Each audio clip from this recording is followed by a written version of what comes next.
Hello, everybody. My name is Adam, and I'm on a quest to be the most prolific reviewer of all time, which means I review books, movies, podcasts, plays, whatever. And recently, I've been on a bit of a Bette Davis kick. It started last week when I reviewed All About Eve. Then I watched Jezebel, and then I watched a movie called The Petrified Forest. And then I watched a movie called The Man Who Came to Dinner. And finally, probably not finally, probably watch it a lot more. I watched a movie called Bad Sister. So Bad Sister came out in 1931. And what I'd like you to do is to watch this review until the end and then let me know what you think about it at the end. If you like my review, maybe like and subscribe, but stick around to the end and then you can decide whether you want to do that or not. So, yeah, the movie came out in 1931, and this is the debut of Bette Davis.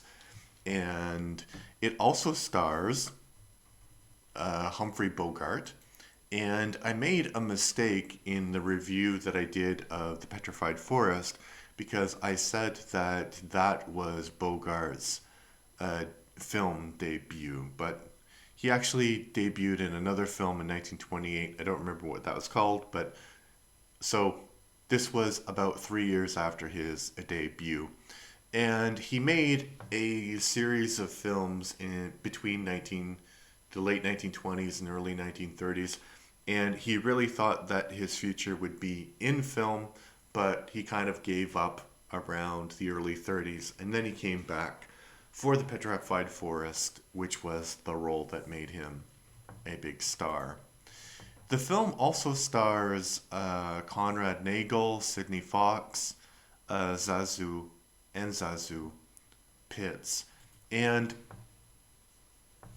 maybe I'll talk about Bogart and Davis because they're the most famous actors in this, and they would be iconic much later.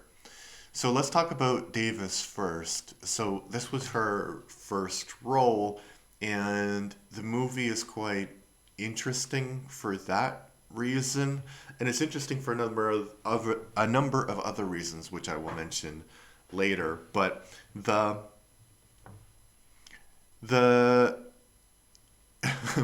I'm trying to like think about what to say about her performance because it's not good. Like if you if you compare her in the beginning of her career to a movie like All About Eve, you can kind of see, like, you wouldn't be able to see that these are the same people. There's some like flashes there, but clearly she hasn't kind of developed her craft over time and become a great actress. And she's also not, like I said in the review of Jezebel, that and The Petrified Forest, is that she's not a beautiful actress. She's cute, um, but she's not like she's not an actress where the camera will like fall in love with her just like with static shots or something. You need something interesting for her character to be doing. And in this film, she's just kind of playing the morally virtuous sister, and she's supposed to be like quite attractive, but not as attractive as her sister, but still attractive enough to land one of the best suitors that her sister has. And so Humphrey Bogart, he plays. So the story of the movie is that there is like these three sisters, and one sister is the bad sister because she has all of these people who are interested in her, but she kind of gets conned by this con artist, and in turn, she cons her family, and the family loses a lot of money, but in the end, she is saved by one of her suitors, and the suitor that she was most interested in actually marries her sister. So everything works out well in the end. And the con artist is Humphrey Bogart. And it's so I think with Bette Davis in this film, you can kind of see that there's a lack of understanding of her talents as an actress. And I think the same is true for Humphrey Bogart. I said in The Petrified Forest, he just oozes charisma, and the camera loves him, and he just like absorbs all of the attention, and it's really, really great. And in this, he's kind of forgettable. And I also said that his acting was, he was like reaching into parts of his personality. So he is playing himself, but he's playing like a version of himself, like a fully confident version of himself. And in this movie, he's not. He's not at all. So you can tell that something huge is lacking. And I think a lot, maybe myself included, a lot of people tend to sort of glorify actors like Daniel Day-Lewis or Anthony Hopkins or people who can sort of inhabit a persona, but it's equally as hard to just be yourself in different movies and make it interesting. Like Tom Hanks is able to do this, Tom Cruise to a lesser extent, Brad Pitt also. So being a movie star like that is really, really hard. And I think maybe we're post kind of movie stars like that, but we'll see. We'll see. So the it's interesting to watch for Davis's performance and for Bogart's performance or lack thereof. And going back to Davis, so this was her debut, and there's maybe two interesting things about it apart from it being her debut. One is there's a scene where she's changing a baby and they didn't tell her that it was a boy baby. So she's like literally changing the diaper and she sees, and this is the first time she's seen something like that, and she's like very embarrassed. So she got darker in the scene that she was playing. And that's a little bit of trivia, but also she's kissed for the first time on camera too. So it might be a bit of, the embarrassment might be because of both things.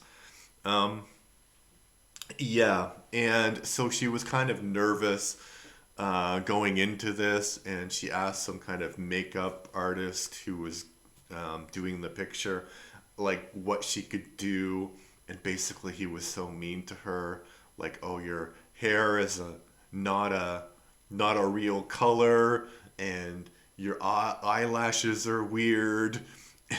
And then one of the producers, when he saw the movie, when he finished watching the movie, he said something like, "Can you imagine ending up with her?" Which is crazy. Which is crazy, especially because she would be like a Hollywood icon a few years later. So it's kind of like the guy who passed on the Beatles, actually. Yeah, so she watched the movie and she watched it with her mom, I guess, and she didn't stay until the credits because she thought that that would be the last movie of hers. And it wasn't.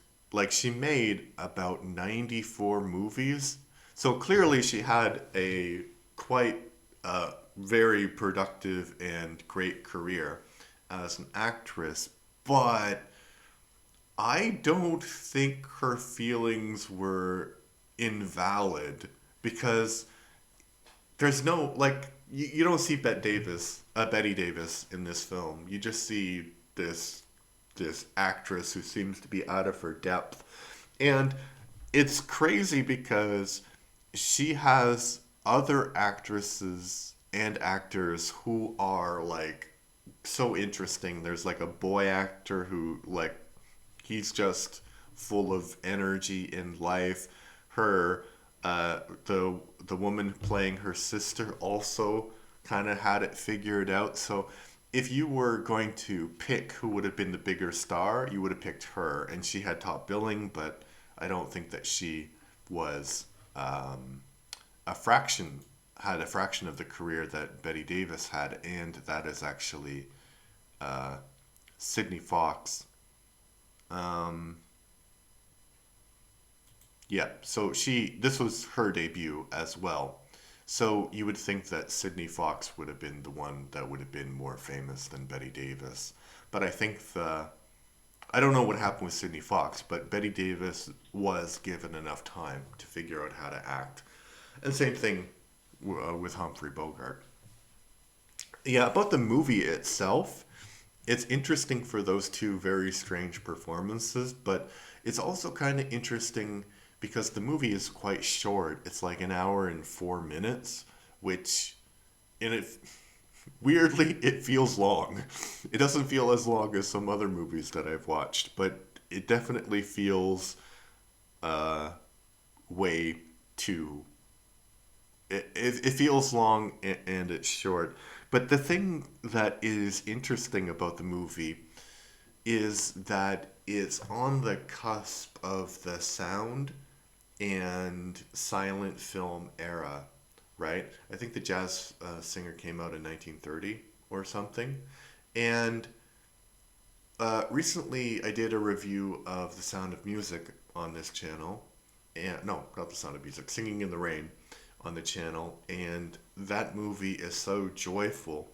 And part of the story of the movie is how there's this great big film star, film actress, silent film actress, and she can't actually speak very well. So that's the like, oh no, we need to be in talkies now, and you can't actually talk very well. You can't speak very well. But the thing that that movie doesn't talk about, and the thing that I didn't really realize until I watched this movie, is that if you have a silent film, the gestures are so big. And it does kind of like talk a little bit about that, but the the gestures are so big. So they're acting, they're talking, and there's like people talking, but the sometimes the close-ups are like they're maybe about 20 seconds or 10 seconds too long because the the director is used to giving close-ups for silent films, right? And then some of the reactions are also reactions from silent film. I don't know how to say it, but there's a scene where a dad sees his like he sees his son for the first time, and he does like these weird mannerisms, and you can see that the mannerisms are supposed to show that he is like excited or whatever. So now we would just have a shot of him looking at the baby and not doing a lot, right? So that's kind of interesting, and also it's interesting how there's not a lot of incidental music, and all of the sound comes from like what's actually happening. So there's not also a lot of sound effects. So there's a guy who's walking and you can hear him like walking towards the walking towards us. And of course you would hear that too, but like it's clear that they recorded his sound. Like I don't know how to explain it, but it's just very sparse when it comes in terms of the sound production of it. And I think also we tend to think like this is a classic age of Hollywood in the 1930s, but they'd only been making movies at this point for about 20 years, maybe 25 years. So they don't quite know a lot of stuff that we know today. Like there are some interesting scenes, interesting shots in this, but it's basically very, very static. And when they do some action, the blocking is very weird. Like Betty Davis's character, she slaps her sister, and instead of having it so like if I go like this, you can see that I don't hit myself, right? But if I go like this, you, yeah, if I go like this, you can see that I'm not hitting myself. But if I turn like this way, it's just a simple stage thing, and they didn't do that. So you can see Betty uh, whacking at air in front of the actress who was playing her sister, and the actress who's playing her sister falls on the ground and faints. So not very realistic blocking, but I think it's an interesting movie in that regard. Is it a good movie? I don't really think so, but it's not the worst Betty Davis film that I've seen in this run, which I will review in a moment. um, yeah. Uh, so yeah, I would. It's an hour and 4 minutes, so if you have time, check it out. It's all right. It's an okay movie. Um, yeah, but you wouldn't predict that Humphrey Bogart would be the actor he would be, or that Betty Davis would be the actress that she would be. All right. If you're joining me on my journey through the Betty Davis filmography, tell me what you think about this one. Did you like it? Did you dislike it? Let me know. Please like and subscribe to the channel. I am trying to get to 150 subscribers by the end of January. I believe I'm at 139 right now, so I think it is completely possible. All right. Thank you. Bye bye.